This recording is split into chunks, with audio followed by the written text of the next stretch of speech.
সাথে আমরা সবাই পরিচিত, কষ্টও আমরা সবাই পেয়েছি। কখনো কখনো আমরা অসুস্থ হয়ে পড়ি, আর এমন সময় হলে মাতার মমতা, কখনো বাবার স্নেহ, কখনো বন্ধুদের পাশে থাকার অনুভূতি আমাদের রোগ নিরাময়ে সাহায্য করে। কখনো যদি আমরা নিরাশ হয়ে পড়ি, তখন যদি আমাদের কোনো আপনজন আমাদের দুটো ভালো কথা বলে, তখন আমাদের মনোবল বেড়ে যায়। ঠিক তেমন সংসারের এই রঙ্গমঞ্চে যদি আপনি পীড়িত অনুভব করেন, কিছু শুভ কথা আলোচনা করুন, কিছু স্তুতি গান করুন, কিছু মুহূর্তের জন্য হলেও নিজের ইষ্টদেবের কথা স্মরণ করুন আর প্রার্থনা করুন। সাহস বাড়বে, শক্তিও বৃদ্ধি পাবে এবং সামনে এগিয়ে চলার পথও দেখতে পাবেন। তখন এই মন প্রসন্ন হয়ে বলবে, রাধা রাধা। কখনো কখনো অন্ধকারের সাথে লড়াই করার জন্য আমরা প্রদীপ জ্বালাই। এতে প্রথমে সলতে রাখি, তারপর তেল ঢালি, তারপর আগুন জেলে এটা প্রজ্বলিত করি। তারপর একটা সময় আসে যখন এই প্রদীপ নিভে যায়। কারণটা কি? কারণ কি এটা যে প্রদীপের প্রকাশমান হওয়ার ক্ষমতা সমাপ্ত হয়েছে? না, এই যে আগুন আমরা দেখতে পাচ্ছি, এই আগুনের জন্য যে শক্তির প্রয়োজন হয় তা আসে এই তেল থেকে। যদি এই তেল সমাপ্ত হয়ে যায়, তাহলে এই প্রকাশ তাও সমাপ্ত হয়ে যায়। আর আমাদের জীবনে এই তেল হলো আমাদের কর্ম, আর এই আগুন আর এর দ্বারা উৎপন্ন হওয়া প্রকাশ আমাদের ভাগ্য। যত আমাদের কর্ম ক্ষীণ হতে থাকবে, আমাদের ভাগ্য সৌভাগ্য কোথাও না কোথাও লুপ্ত হয়ে যাবে। যে উজ্জ্বল ভবিষ্যৎ আমরা চাইছি তা কখনো লাভ করতে পারবো না যদি কর্ম না করি। ঠিক যেমন তেল ছাড়া অগ্নি উৎপন্ন হয় না, তেমনি কর্ম ছাড়া সৌভাগ্য হয় না। আর যেমন কর্ম তেমন ভাগ্য। তাই সবসময় কর্ম করতে থাকুন, কর্ম করা থামাবেন না। আর আমার সাথে ভালোবেসে বলুন, রাধা রাধা। মানুষের জীবনে দুই ধরনের আবেগ থাকে যা চিরকাল তার সাথে বসবাস করে। প্রথম, স্বপ্ন। দ্বিতীয়, অজুহাত। মানুষ হাজার হাজার স্বপ্ন দেখতে পারে। আমাকে এই কাজ করতে হবে, আমাকে ওখানে ঘুরতে যেতে হবে, আমায় জীবনে এই অসম্ভব কাজ বাস্তবায়িত করে দেখাতে হবে, আদি ইত্যাদি। এবার ঠিক যেমন স্বপ্ন দেখেন, সেইভাবে অজুহাতও খুঁজে নিয়ে আসেন। আমি এই স্বপ্ন পূরণ করতে পারলাম না, কারণ আমাকে কেউ সাহায্যই করল না, কারণ আমি দুর্বল হয়ে পড়েছিলাম, কারণ আমার কাছে সময়ই ছিল না, আদি ইত্যাদি। এবার সাফল্য এবং অসফলতার মাঝখানে এই ধরনের সংঘর্ষ হতে থাকে। সাফল্য তখন লাভ করা সম্ভব যখন আপনার স্বপ্ন আপনার অজুহাতের থেকে অনেক বড় হয়, আর অসফলতা তখন পাবেন যখন আপনার অজুহাত আপনার স্বপ্নের থেকে অনেক বড় হয়। আপনি যদি সাফল্য লাভ করতে চান, তাহলে চেষ্টা করতে থাকুন, পরিশ্রম করুন। যদি অসফল হন, তাহলে ভয়ভীত হওয়ার কোনো প্রয়োজন নেই। নিজের ভুল বুঝুন, তাকে শুধরে নিন, আবার চেষ্টা করুন। কিন্তু যদি নিজের জীবনে অজুহাত নিয়ে আসেন, তখন স্বপ্ন কখনো পূরণ হবে না। আসুন আমার সাথে ভালোবেসে বলুন, রাধা রাধা। সময় আমরা কারোর নীরবতাকে তার দুর্বলতা ভেবে বসি। হতেই পারে সেই ব্যক্তি উত্তর দিতে চাইছেন না, হতে পারে অন্য কোনো কারণ আছে যা আমরা বুঝতেই পারছি না। সেই জন্য তাকে দুর্বল ভেবে নেওয়া অনুচিত। দেখতে গেলে এই বিশাল সমুদ্র এও কিন্তু নীরব, শান্ত হয়। কিন্তু যখন সে রুদ্র মূর্তি ধারণ করে, তখন কি হয়? সমগ্র সংসারকে বিনাশের পথে নিয়ে যায় এই সমুদ্র, প্রলয় সৃষ্টি করে। সেই জন্য কারোর সহ্য শক্তিকে দুর্বলতা বলে মনে করবেন না, কারণ যদি এই নীরবতা নিজেকে ভেঙে বেরিয়ে আসে, তাহলে তা বিনাশের সমস্ত সীমা পার করে যেতে পারে। তাই এই নীরবতাকে সবসময় বুঝুন, সবসময় একে সম্মান করতে শিখুন, আর আমার সাথে ভালোবেসে বলুন, রাধা রাধা। জীবনে তিনটি বিষয় আছে, তিনটি বস্তু আছে, তারা যেন আপনাকে কখনো বশে না করে নিতে পারে। প্রথম হলো ধন। ধন যতক্ষণ আপনি ব্যবহার করতে থাকেন, যতক্ষণ তা আপনার কাজে আসছে, ততক্ষণ ঠিক আছে, এই ধন আপনার কাছে অমৃত। কিন্তু যখন এই ধন আপনাকে ব্যবহার করতে শুরু করে, বুঝে যাবেন যে আপনার পতনের সময় শুরু হয়েছে।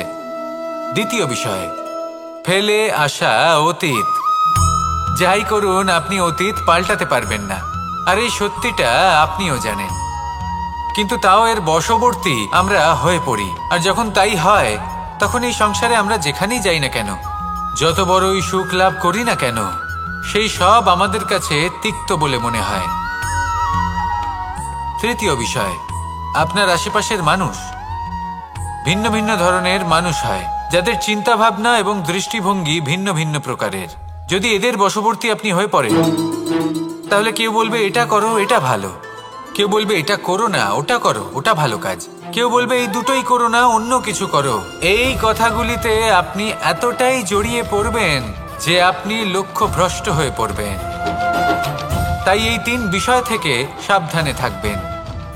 যদি কোনো কিছু বশ করতে হয়, তাহলে আপনাকে বশ করতে হবে আপনার আজকে, নিজের বর্তমানকে। এটা খুব প্রয়োজনীয়।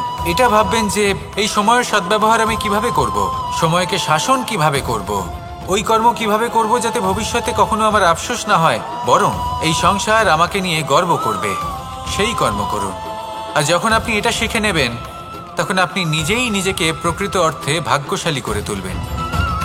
আসুন আমার সাথে ভালোবেসে বলুন, রাধা রাধা। অনেক কখনো কোনো চাতক পাখিকে দেখেছেন?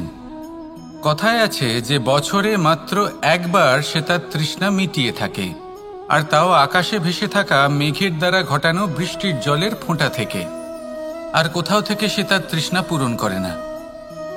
সারা বছর সে নিদারুণ গরম সহ্য করে, তীব্র শীতও সহ্য করে, শুধু এই আশা নিয়ে যে বছরে একবার অন্তত সেই মেঘের ঘন ঘটা হবে, বৃষ্টি হবে, আর সে তার তৃষ্ণা নিবারণ করবে।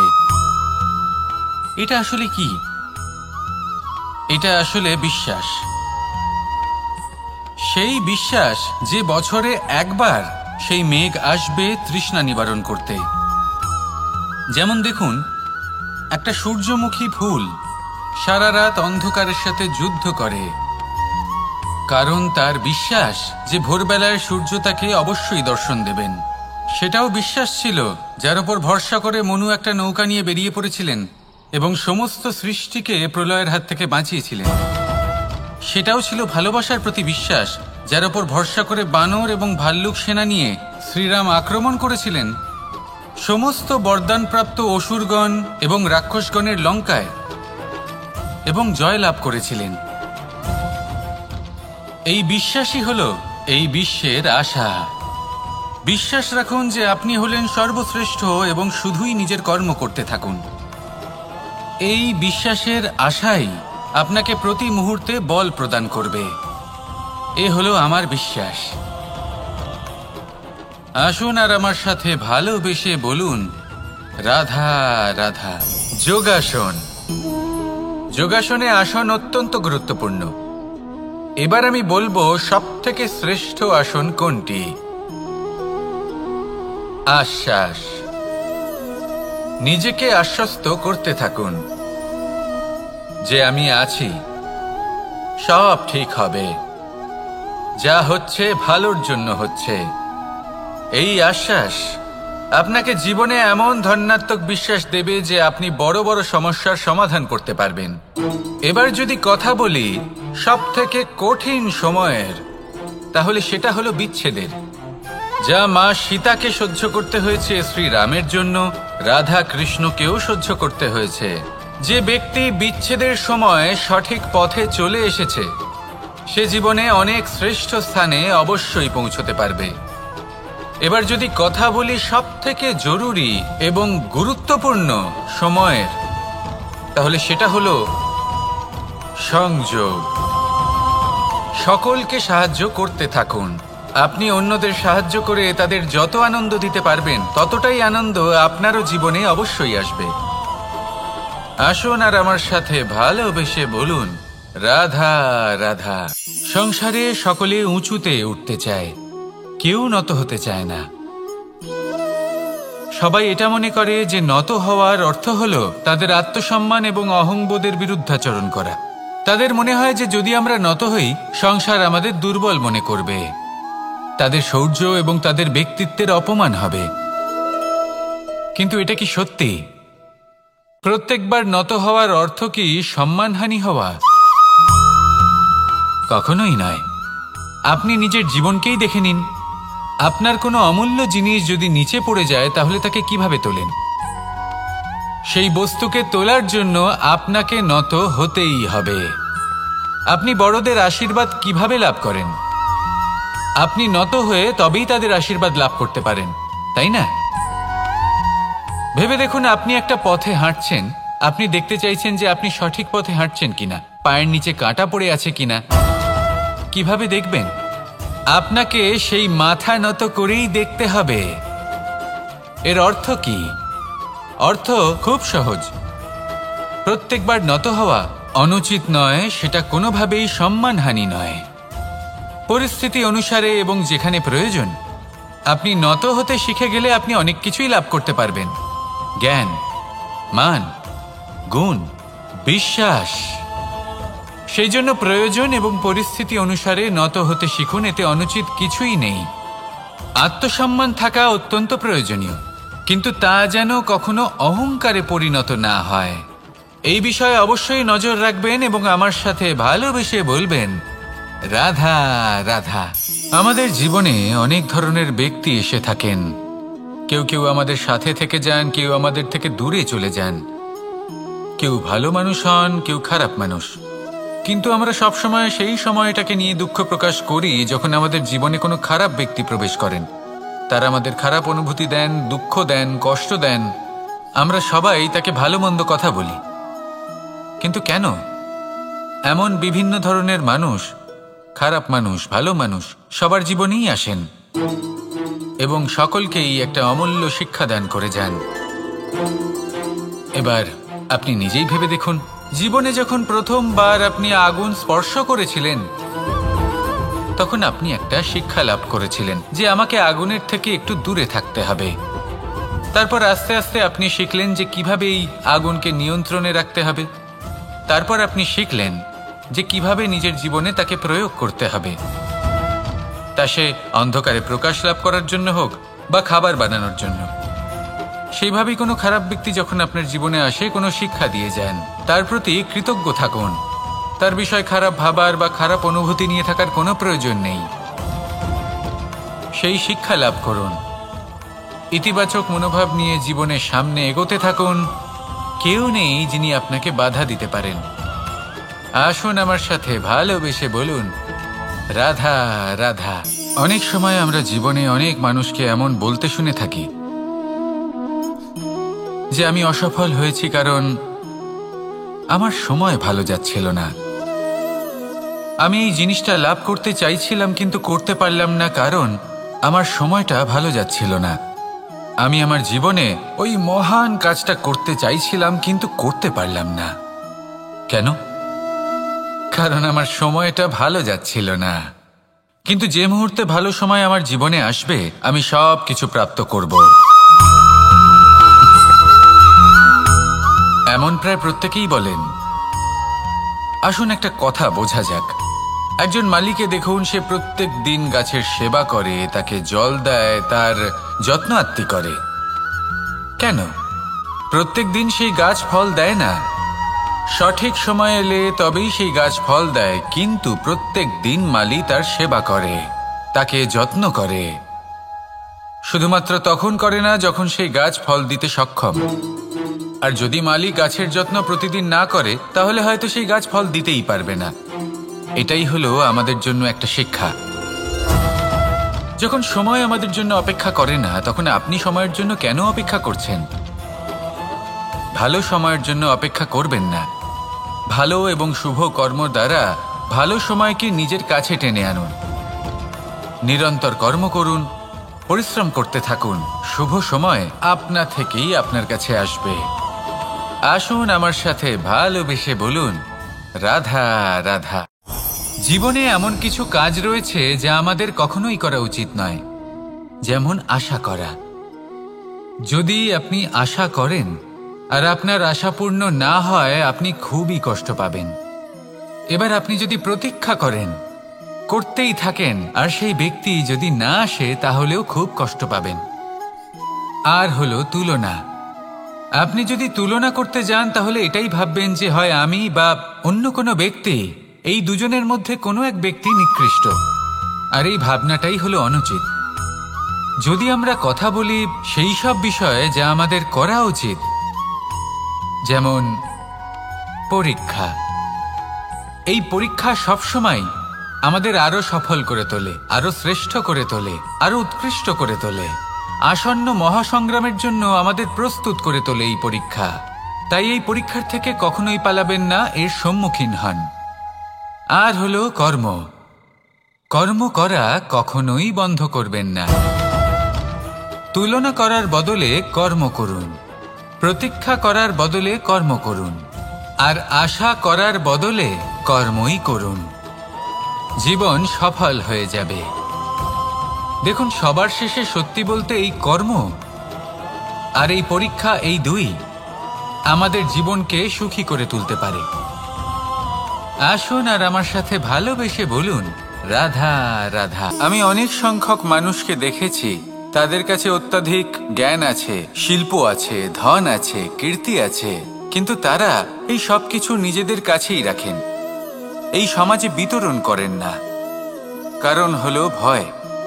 ওনাদের মনে হয় যে যদি আমি এই সব কিছু সমাজে বিতরণ করি, তাহলে সমাজ আমার শিল্প হোক, ধন হোক, জ্ঞান হোক, কীর্তি হোক, সবকিছু চুরি করে নিয়ে যাবে, আর তার বদলে আমি কিছুই পাবো না। এটা কিন্তু সত্য নয়। সত্য হলো এটাই যে যদি আপনি নিজেকে এই সংসারের প্রতি সমর্পিত করেন, তাহলে এই সংসার আপনার প্রতিও সমর্পিত থাকবে। আপনি শুধু ধন, জ্ঞান, কীর্তি, সম্মান পাবেন তাই নয়, বরং এই সমাজ আপনাকে নিজের চোখে হারাবে, মনের মধ্যে স্থান দেবে। তাই এই ভয় ত্যাগ করে দেখুন কিভাবে এই সমাজ আপনাকে প্রেম সমর্পণ করে। আসুন আমার সাথে ভালোবেসে বলুন, রাধা রাধা। মানুষ তার জীবনে শিক্ষা এবং প্রেম, এই দুই লাভ করে তার মাতা, পিতা এবং গুরুর কাছ থেকে। কিন্তু মানুষ সবথেকে বেশি ভালোবাসে নিজের মাতাকে, কারণ মাতা খুব নির্মল চিত্তে ভালোবাসে, শান্ত মনে আমাদের অন্তরে শক্তির সঞ্চার করে থাকেন, আমাদের উৎসাহ দেন, বলশালী করে তোলেন। ব্যাপারটা কিন্তু এমন নয় যে আমরা নিজেদের বাবা বা গুরুকে ভালোবাসি না, তাদেরকেও আমরা অত্যন্ত ভালোবাসি, শুধু ওনাদের কঠোর ব্যবহার দেখলে আমরা একটু ভয় পেয়ে যাই। এবার ওনাদের এই কঠোর ব্যবহার আমাদের ভালো না লাগলেও অত্যন্ত আবশ্যক, কারণ মাতার থেকে আমরা যে শক্তি লাভ করি তা যেন নিয়ন্ত্রণ হারিয়ে বিধ্বংসী না হয়ে ওঠে, আমরা যেন কোনো কুপথে না চলে যাই, আমরা কখনো যেন দোষ না করে ফেলি। শুধু সেই জন্য পিতা এবং গুরু একটু কঠোর হয়ে ওঠেন, এবং ওনাদের এই কঠোর আচরণ ভবিষ্যতে গিয়ে আমরা অবশ্যই বুঝতে পারি। জীবনে কিছু বছর আমরা এগিয়ে যাই, আর তারপর আমরা বুঝতে পারি যে বাবা এবং গুরু আমাদের যথেষ্ট ভালোবাসতেন, কিন্তু ওনাদের ভালোবাসার বহিঃপ্রকাশ আলাদা। প্রয়োজনীয় হলো এটা দেখার, এটা বোঝার যে শুরু থেকে আমাদের প্রতি ওনাদের আচরণ কেমন ছিল। ওনাদের কঠোর হওয়ার পেছনে ওনাদের ভালোবাসাটা বোঝার চেষ্টা করুন, ওনাদের চিন্তাটা বোঝার চেষ্টা করুন, ওনাদের পথপ্রদর্শনের আড়ালে আপনার ভবিষ্যতের জন্য যে পরিকল্পনা ওনারা করেছেন সেটা বোঝার চেষ্টা করুন। তখন আপনারা বুঝতে পারবেন ওনাদের ভালোবাসাকে। আপনার মনের মধ্যে আপনা থেকেই ওনাদের প্রতি সম্মান জেগে উঠবে। নিজের পিতা এবং নিজের গুরু, এই দুজনের প্রতি কৃতজ্ঞতা প্রকাশ করুন আর আমার সাথে ভালোবেসে বলুন, রাধা রাধা। জীবন কিসের উপর নির্ভরশীল? ধনের ওপর, বৈভবের ওপর, নিঃশ্বাসের ওপর? না, এই জীবন নির্ভরশীল বিশ্বাসের ওপর। বিশ্বাস নিজের ওপর, বিশ্বাস আমাদের আপনজনের ওপর। কিন্তু যখন এই বিশ্বাস ভেঙে যায়, তখন মানুষের মনও ভেঙে যায়, আর তারপর সে অন্য কিছু করতেই পারে না। তখন কি করা যেতে পারে? 3টে কাজ আছে যা আপনি করতে পারেন। প্রথম, ভালোবাসা। যাকে আপনি ভালোবাসেন, যারা আপনাকে ভালোবাসে, ভুল যারই হোক না কেন, তার কাছে ক্ষমা চাইতে কখনোই সংকোচ বোধ করবেন না। দ্বিতীয় হলো বিশ্বাস। যারা আপনাকে ভালোবাসেন, আপনাকে বিশ্বাস করেন, তাদের বিশ্বাস কখনো ভাঙবেন না। তৃতীয় হলো আশা। যারা আপনাকে ভালোবাসেন, আপনাকে বিশ্বাস করেন, তাদের আশা আপনার সাথে জড়িত। তাদের থেকে কখনো কিচ্ছু লুকোবেন না। এই তিনটে কাজ করুন আর এই জীবন সুপ্রসন্ন হয়ে বলবে, রাধা রাধা। মানুষ তার জীবনে শিক্ষা এবং প্রেম এই দুই লাভ করে তার মাতা, পিতা এবং গুরুর কাছ থেকে। কিন্তু মানুষ সবথেকে বেশি ভালোবাসে নিজের মাতাকে, কারণ মাতা খুব নির্মল চিত্তে ভালোবাসে, শান্ত মনে আমাদের অন্তরে শক্তির সঞ্চার করে থাকেন, আমাদের উৎসাহ দেন, বলশালী করে তোলেন। ব্যাপারটা কিন্তু এমন নয় যে আমরা নিজেদের বাবা বা গুরুকে ভালোবাসি না, তাদেরকেও আমরা অত্যন্ত ভালোবাসি, শুধু ওনাদের কঠোর ব্যবহার দেখলে আমরা একটু ভয় পেয়ে যাই। এবার ওনাদের এই কঠোর ব্যবহার আমাদের ভালো না লাগলেও অত্যন্ত আবশ্যক, কারণ মাতার থেকে আমরা যে শক্তি লাভ করি তা যেন নিয়ন্ত্রণ হারিয়ে বিধ্বংসী না হয়ে ওঠে, আমরা যেন কোনো কুপথে না চলে যাই, আমরা কখনো যেন দোষ না করে ফেলি। শুধু সেই জন্য পিতা এবং গুরু একটু কঠোর হয়ে ওঠেন, এবং ওনাদের এই কঠোর আচরণ ভবিষ্যতে গিয়ে আমরা অবশ্যই বুঝতে পারি। জীবনে কিছু বছর আমরা এগিয়ে যাই আর তারপর আমরা বুঝতে পারি যে বাবা এবং গুরু আমাদের যথেষ্ট ভালোবাসতেন, কিন্তু ওনাদের ভালোবাসার বহিঃপ্রকাশ আলাদা। প্রয়োজনীয় হলো এটা দেখার, এটা বোঝার যে শুরু থেকে আমাদের প্রতি ওনাদের আচরণ কেমন ছিল। ওনাদের কঠোর হওয়ার পেছনে ওনাদের ভালোবাসাটা বোঝার চেষ্টা করুন, ওনাদের চিন্তাটা বোঝার চেষ্টা করুন, ওনাদের পথপ্রদর্শনের আড়ালে আপনার ভবিষ্যতের জন্য যে পরিকল্পনা ওনারা করেছেন সেটা বোঝার চেষ্টা করুন। তখন আপনারা বুঝতে পারবেন ওনাদের ভালোবাসাকে। আপনার মনের মধ্যে আপনা থেকেই ওনাদের প্রতি সম্মান জেগে উঠবে। নিজের পিতা এবং নিজের গুরু এই দুজনের প্রতি কৃতজ্ঞতা প্রকাশ করুন আর আমার সাথে ভালোবেসে বলুন, রাধা রাধা। জীবন কিসের উপর নির্ভরশীল? ধনের ওপর, বৈভবের ওপর, নিঃশ্বাসের ওপর? না, এই জীবন নির্ভরশীল বিশ্বাসের ওপর। বিশ্বাস নিজের ওপর, বিশ্বাস আমাদের আপনজনের ওপর। কিন্তু যখন এই বিশ্বাস ভেঙে যায় তখন মানুষের মনও ভেঙে যায়, আর তারপর সে অন্য কিছু করতেই পারে না। তখন কি করা যেতে পারে? তিনটে কাজ আছে যা আপনি করতে পারেন। প্রথম, ভালোবাসা। যাকে আপনি ভালোবাসেন, যারা আপনাকে ভালোবাসে, ভুল যারই হোক না কেন, তার কাছে ক্ষমা চাইতে কখনোই সংকোচ বোধ করবেন না। দ্বিতীয় হলো বিশ্বাস। যারা আপনাকে ভালোবাসেন, আপনাকে বিশ্বাস করেন, তাদের বিশ্বাস কখনো ভাঙবেন না। তৃতীয় হলো আশা। যারা আপনাকে ভালোবাসেন, আপনাকে বিশ্বাস করেন, তাদের আশা আপনার সাথে জড়িত। তাদের থেকে কখনো কিচ্ছু লুকোবেন না। এই তিনটে কাজ করুন আর এই জীবন সুপ্রসন্ন হয়ে বলবে, রাধা রাধা। মানুষের জীবনে দুই ধরনের আবেগ থাকে যা চিরকাল তার সাথে বসবাস করে। প্রথম, স্বপ্ন। দ্বিতীয়, অজুহাত। মানুষ হাজার হাজার স্বপ্ন দেখতে পারে। আমাকে এই কাজ করতে হবে, আমাকে ওখানে ঘুরতে যেতে হবে, আমায় জীবনে এই অসম্ভব কাজ বাস্তবায়িত করে দেখাতে হবে, আদি ইত্যাদি। এবার ঠিক যেমন স্বপ্ন দেখেন সেইভাবে অজুহাতও খুঁজে নিয়ে আসেন। আমি এই স্বপ্ন পূরণ করতে পারলাম না, কারণ আমাকে কেউ সাহায্যই করল না, কারণ আমি দুর্বল হয়ে পড়েছিলাম, কারণ আমার কাছে সময়ই ছিল না, আদি ইত্যাদি। এবার সাফল্য এবং অসফলতার মাঝখানে এই ধরনের সংঘর্ষ হতে থাকে। সাফল্য তখন লাভ করা সম্ভব যখন আপনার স্বপ্ন আপনার অজুহাতের থেকে অনেক বড় হয়, আর অসফলতা তখন পাবেন যখন আপনার অজুহাত আপনার স্বপ্নের থেকে অনেক বড় হয়। আপনি যদি সাফল্য লাভ করতে চান তাহলে চেষ্টা করতে থাকুন, পরিশ্রম করুন। যদি অসফল হন তাহলে ভয়ভীত হওয়ার কোনো প্রয়োজন নেই। নিজের ভুল বুঝুন, তাকে শুধরে নিন, আবার চেষ্টা করুন। কিন্তু যদি নিজের জীবনে অজুহাত নিয়ে আসেন, তখন স্বপ্ন কখনো পূরণ হবে না। আসুন আমার সাথে ভালোবেসে বলুন, রাধা রাধা। ভয়ের সাথে আমরা সবাই পরিচিত, কষ্টও আমরা সবাই পেয়েছি। কখনো কখনো আমরা অসুস্থ হয়ে পড়ি, আর এমন সময় হলে মাতার মমতা, কখনো বাবার স্নেহ, কখনো বন্ধুদের পাশে থাকার অনুভূতি আমাদের রোগ নিরাময়ে সাহায্য করে। কখনো যদি আমরা নিরাশ হয়ে পড়ি, তখন যদি আমাদের কোনো আপনজন আমাদের দুটো ভালো কথা বলে, তখন আমাদের মনোবল বেড়ে যায়। ঠিক তেমন সংসারের এই রঙ্গমঞ্চে যদি আপনি পীড়িত অনুভব করেন,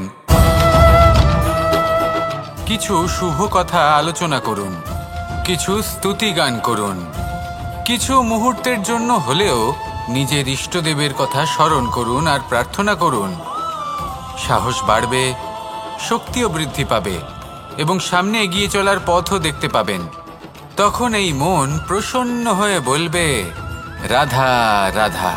কখনো কখনো অন্ধকারের সাথে লড়াই করার জন্য আমরা প্রদীপ জ্বালাই।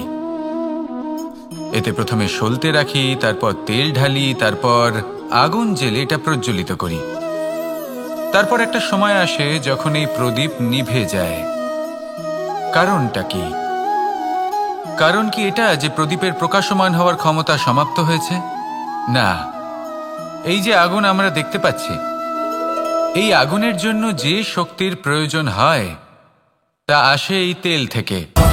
যদি এই তেল সমাপ্ত হয়ে যায়, তাহলে এই প্রকাশ তাও সমাপ্ত হয়ে যায়। আর আমাদের জীবনে এই তেল হলো আমাদের কর্ম, আর এই আগুন আর এর দ্বারা উৎপন্ন হওয়া প্রকাশ আমাদের ভাগ্য। যত আমাদের কর্ম ক্ষীণ হতে থাকবে, আমাদের ভাগ্য সৌভাগ্য কোথাও না কোথাও লুপ্ত হয়ে যাবে। যে উজ্জ্বল ভবিষ্যৎ আমরা চাইছি তা কখনো লাভ করতে পারবো না যদি কর্ম না করি। ঠিক যেমন তেল ছাড়া অগ্নি উৎপন্ন হয় না, তেমনি কর্ম ছাড়া সৌভাগ্য হয় না। আর যেমন কর্ম তেমন ভাগ্য।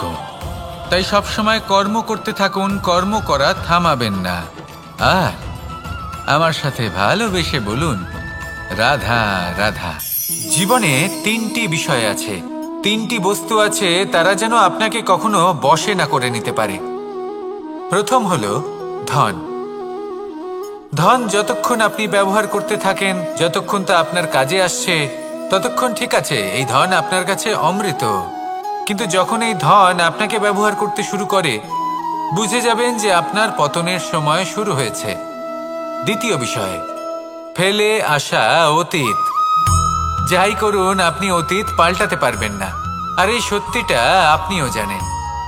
কিন্তু তাও এর বশবর্তী আমরা হয়ে পড়ি। আর যখন তাই হয়, তখন এই সংসারে আমরা যেখানেই যাই না কেন, যত বড়ই সুখ লাভ করি না কেন, সেই সব আমাদের কাছে তিক্ত বলে মনে হয়। তৃতীয় বিষয়, আপনার আশেপাশের মানুষ ভিন্ন ভিন্ন ধরনের মানুষ হয়, যাদের চিন্তা ভাবনা এবং দৃষ্টিভঙ্গি ভিন্ন ভিন্ন প্রকারের। যদি এদের বশবর্তী আপনি হয়ে পড়েন, তাহলে কেউ বলবে এটা করো, এটা ভালো। কেউ বলবে এটা করো না, ওটা করো, ওটা ভালো কাজ। কেউ বলবে এই দুটোই করো না, অন্য কিছু করো।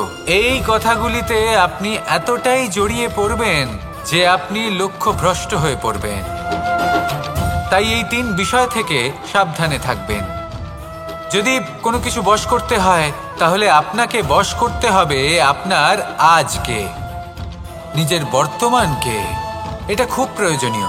এটা ভাববেন যে এই সময়ের সদ্ব্যবহার আমি কিভাবে করব, সময়কে শাসন কিভাবে করব, ওই কর্ম কিভাবে করব যাতে ভবিষ্যতে কখনো আমার আফসোস না হয়, বরং এই সংসার আমাকে নিয়ে গর্ব করবে, সেই কর্ম করুন।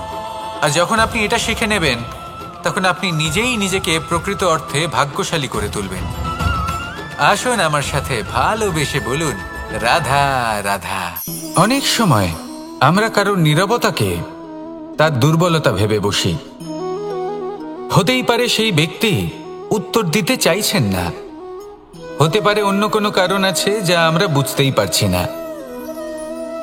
সেই জন্য তাকে দুর্বল ভেবে নেওয়া অনুচিত।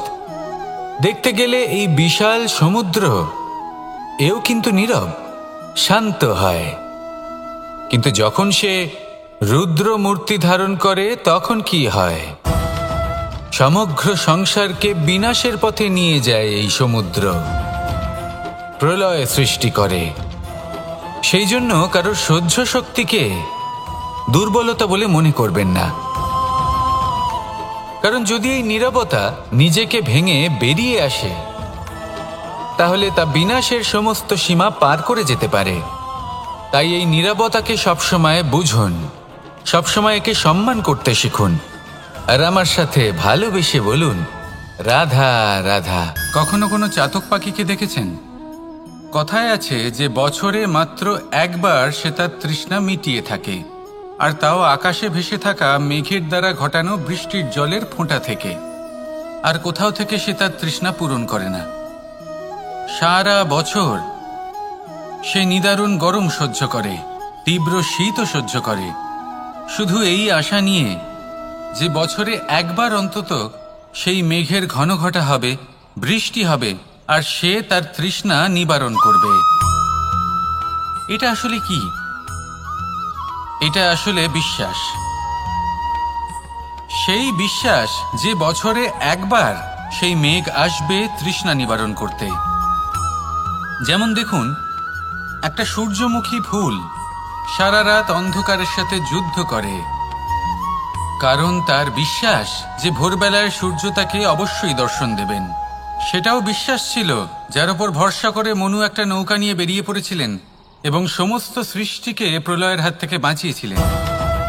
সেটাও ছিল ভালোবাসার প্রতি বিশ্বাস, যার উপর ভরসা করে বানর এবং ভাল্লুক সেনা নিয়ে শ্রীরাম আক্রমণ করেছিলেন সমস্ত বরদানপ্রাপ্ত অসুরগণ এবং রাক্ষসগণের লঙ্কায় এবং জয় লাভ করেছিলেন। এই বিশ্বাসই হলো এই বিশ্বের আশা। বিশ্বাস রাখুন যে আপনি হলেন সর্বশ্রেষ্ঠ এবং শুধুই নিজের কর্ম করতে থাকুন। এই বিশ্বাসের আশাই আপনাকে প্রতি মুহূর্তে বল প্রদান করবে। এ হলো আমার বিশ্বাস। আসুন আর আমার সাথে ভালোবেসে বলুন, রাধা রাধা। যোগাসন। যোগাসনে আসন অত্যন্ত গুরুত্বপূর্ণ। এবার আমি বলবো সবথেকে শ্রেষ্ঠ আসন কোনটি। আশ্বাস। নিজেকে আশ্বস্ত করতে থাকুন যে আমি আছি, সব ঠিক হবে, যা হচ্ছে ভালোর জন্য হচ্ছে। এই আশ্বাস আপনাকে জীবনে এমন ধন্যাত্মক বিশ্বাস দেবে যে আপনি বড় বড় সমস্যার সমাধান করতে পারবেন। এবার যদি কথা বলি সবথেকে কঠিন সময়ের, তাহলে সেটা হলো বিচ্ছেদের। যা মা সীতাকে সহ্য করতে হয়েছে শ্রীরামের জন্য, রাধা কৃষ্ণকেও সহ্য করতে হয়েছে। যে ব্যক্তি বিচ্ছেদের সময় সঠিক পথে চলে এসেছে সে জীবনে অনেক শ্রেষ্ঠ স্থানে অবশ্যই পৌঁছতে পারবে। এবার যদি কথা বলি সবথেকে জরুরি এবং গুরুত্বপূর্ণ সময়ের, তাহলে সেটা হলো সংযোগ। সকলকে সাহায্য করতে থাকুন। আপনি অন্যদের সাহায্য করে তাদের যত আনন্দ দিতে পারবেন ততটাই আনন্দ আপনারও জীবনে অবশ্যই আসবে। আসুন আর আমার সাথে ভালোবেসে বলুন, রাধা রাধা। সংসারে সকলে উঁচুতে উঠতে চায়, কেউ নত হতে চায় না। সবাই এটা মনে করে যে নত হওয়ার অর্থ হলো তাদের আত্মসম্মান এবং অহংবোধের বিরুদ্ধাচরণ করা। তাদের মনে হয় যে যদি আমরা নত হই সংসার আমাদের দুর্বল মনে করবে, তাদের শৌর্য এবং তাদের ব্যক্তিত্বের অপমান হবে। কিন্তু এটা কি সত্যি? প্রত্যেকবার নত হওয়ার অর্থ কি সম্মানহানি হওয়া? কখনোই নয়। আপনি নিজের জীবনকেই দেখে নিন। আপনার কোনো অমূল্য জিনিস যদি নিচে পড়ে যায় তাহলে তাকে কিভাবে তোলেন? সেই বস্তুকে তোলার জন্য আপনাকে নত হতেই হবে। আপনি বড়দের আশীর্বাদ কিভাবে লাভ করেন? আপনি নত হয়ে তবেই তাদের আশীর্বাদ লাভ করতে পারেন, তাই না? ভেবে দেখুন, আপনি একটা পথে হাঁটছেন, আপনি দেখতে চাইছেন যে আপনি সঠিক পথে হাঁটছেন কিনা, পায়ের নিচে কাঁটা পড়ে আছে কিনা। কিভাবে দেখবেন? আপনাকে সেই মাথা নত করেই দেখতে হবে। এর অর্থ কি? অর্থ খুব সহজ। প্রত্যেকবার নত হওয়া অনুচিত নয়, সেটা কোনোভাবেই সম্মানহানি নয়। পরিস্থিতি অনুসারে এবং যেখানে প্রয়োজন আপনি নত হতে শিখে গেলে আপনি অনেক কিছুই লাভ করতে পারবেন। জ্ঞান, মান, গুণ, বিশ্বাস। সেই জন্য প্রয়োজন এবং পরিস্থিতি অনুসারে নত হতে শিখুন, এতে অনুচিত কিছুই নেই। আত্মসম্মান থাকা অত্যন্ত প্রয়োজনীয়, কিন্তু তা যেন কখনো অহংকারে পরিণত না হয়।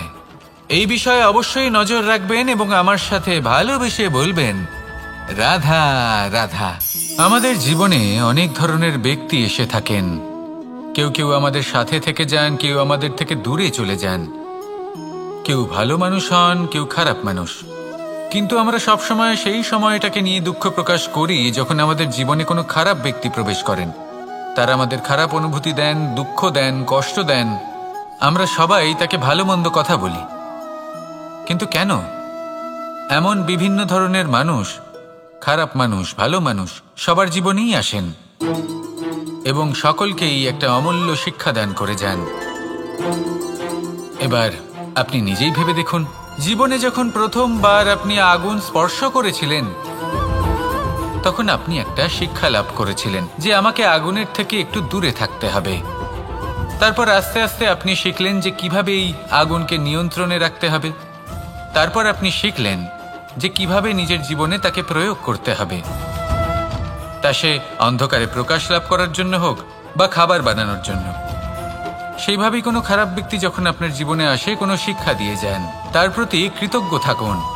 তার বিষয় খারাপ ভাবার বা খারাপ অনুভূতি নিয়ে থাকার কোনো প্রয়োজন নেই। সেই শিক্ষা লাভ করুন, ইতিবাচক মনোভাব নিয়ে জীবনের সামনে এগোতে থাকুন। কেউ নেই যিনি আপনাকে বাধা দিতে পারেন। আসুন আমার সাথে ভালোবেসে বলুন, রাধা রাধা। অনেক সময় আমরা জীবনে অনেক মানুষকে এমন বলতে শুনে থাকি যে আমি অসফল হয়েছি কারণ আমার সময় ভালো যাচ্ছিল না। আমি এই জিনিসটা লাভ করতে চাইছিলাম কিন্তু করতে পারলাম না কারণ আমার সময়টা ভালো যাচ্ছিল না। আমি আমার জীবনে ওই মহান কাজটা করতে চাইছিলাম কিন্তু করতে পারলাম না। কেন? কারণ আমার সময়টা ভালো যাচ্ছিল না। কিন্তু যে মুহূর্তে ভালো সময় আমার জীবনে আসবে আমি সব কিছু প্রাপ্ত করব। এমন প্রায় প্রত্যেকেই বলেন। আসুন একটা কথা বোঝা যাক। একজন মালিকে দেখুন, সে প্রত্যেক দিন গাছের সেবা করে, তাকে জল দেয়, তার যত্ন আত্তি করে। কেন? প্রত্যেক দিন সেই গাছ ফল দেয় না। সঠিক সময় এলে তবেই সেই গাছ ফল দেয়, কিন্তু প্রত্যেক দিন মালি তার সেবা করে, তাকে যত্ন করে। শুধুমাত্র তখন করে না যখন সেই গাছ ফল দিতে সক্ষম। আর যদি মালি গাছের যত্ন প্রতিদিন না করে তাহলে হয়তো সেই গাছ ফল দিতেই পারবে না। এটাই হলো আমাদের জন্য একটা শিক্ষা। যখন সময় আমাদের জন্য অপেক্ষা করে না তখন আপনি সময়ের জন্য কেন অপেক্ষা করছেন? ভালো সময়ের জন্য অপেক্ষা করবেন না। ভালো এবং শুভ কর্ম দ্বারা ভালো সময়কে নিজের কাছে টেনে আনুন। নিরন্তর কর্ম করুন, পরিশ্রম করতে থাকুন। শুভ সময় আপনা থেকেই আপনার কাছে আসবে। আসুন আমার সাথে ভালোবেসে বলুন, রাধা রাধা। জীবনে এমন কিছু কাজ রয়েছে যা আমাদের কখনোই করা উচিত নয়, যেমন আশা করা। যদি আপনি আশা করেন আর আপনার আশা পূর্ণ না হয় আপনি খুবই কষ্ট পাবেন। এবার আপনি যদি প্রতীক্ষা করেন, করতেই থাকেন, আর সেই ব্যক্তি যদি না আসে তাহলেও খুব কষ্ট পাবেন। আর হলো তুলনা। আপনি যদি তুলনা করতে যান তাহলে এটাই ভাববেন যে হয় আমি বা অন্য কোনো ব্যক্তি, এই দুজনের মধ্যে কোনো এক ব্যক্তি নিকৃষ্ট। আর এই ভাবনাটাই হলো অনুচিত। যদি আমরা কথা বলি সেই সব বিষয়ে যা আমাদের করা উচিত, যেমন পরীক্ষা। এই পরীক্ষা সবসময় আমাদের আরো সফল করে তোলে, আরো শ্রেষ্ঠ করে তোলে, আরো উৎকৃষ্ট করে তোলে। আসন্ন মহাসংগ্রামের জন্য আমাদের প্রস্তুত করে তোলে এই পরীক্ষা। তাই এই পরীক্ষার থেকে কখনোই পালাবেন না, এর সম্মুখীন হন। আর হলো কর্ম। কর্ম করা কখনোই বন্ধ করবেন না। তুলনা করার বদলে কর্ম করুন, প্রতীক্ষা করার বদলে কর্ম করুন, আর আশা করার বদলে কর্মই করুন। জীবন সফল হয়ে যাবে। দেখুন, সবার শেষে সত্যি বলতে এই কর্ম আর এই পরীক্ষা এই দুই আমাদের জীবনকে সুখী করে তুলতে পারে। আসুন আর আমার সাথে ভালোবেসে বলুন, রাধা রাধা। আমি অনেক সংখ্যক মানুষকে দেখেছি, তাদের কাছে অত্যাধিক জ্ঞান আছে, শিল্প আছে, ধন আছে, কীর্তি আছে, কিন্তু তারা এই সব কিছু নিজেদের কাছেই রাখেন, এই সমাজে বিতরণ করেন না। কারণ হলো ভয়। ওনাদের মনে হয় যে যদি আমি এই সব কিছু সমাজে বিতরণ করি, তাহলে সমাজ আমার শিল্প হোক, ধন হোক, জ্ঞান হোক, কীর্তি হোক, সবকিছু চুরি করে নিয়ে যাবে, আর তার বদলে আমি কিছুই পাবো না। এটা কিন্তু সত্য নয়।